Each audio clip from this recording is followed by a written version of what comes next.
Regardless of whatever differences we may have as people, we are unified today by our human decency and our universal compassion for the well-being of others. Thank you.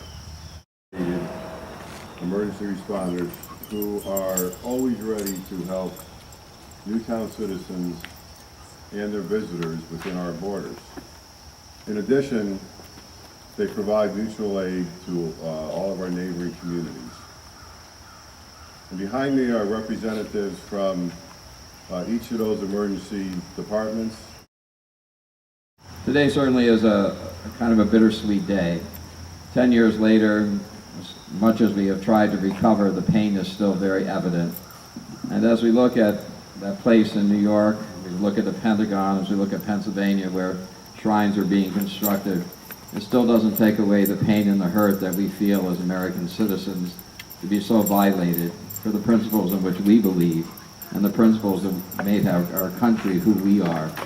Certainly freedom has a price to it, and there are those who have no freedom, and it causes them to do things as they did this day 10 years ago.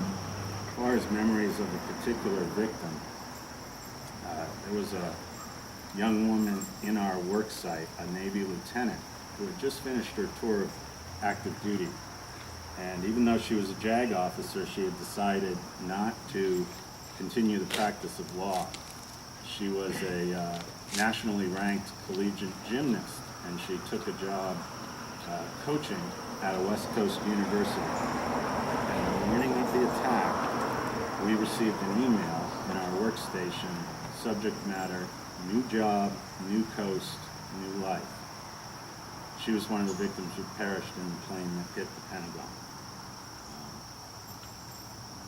We've all lost people, I think, who were close to us, directly or indirectly, and their memory should never be forgotten. And if we have to continue to hold days like this for the rest of our lives, we should do it and be honored to do it. In here today, I had this lump in my throat that I really could not get rid of. And when I drove down this street and saw that flag, it didn't go away. I was expecting to come here and see a sea of blue, a sea of white, and feel comforted. And I do. A moment of silence. 9:03 a.m.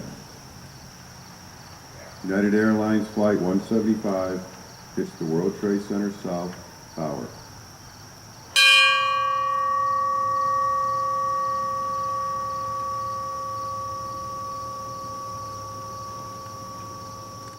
(10:28 a.m.) World Trade Center North Tower collapses. Color guards, present arms!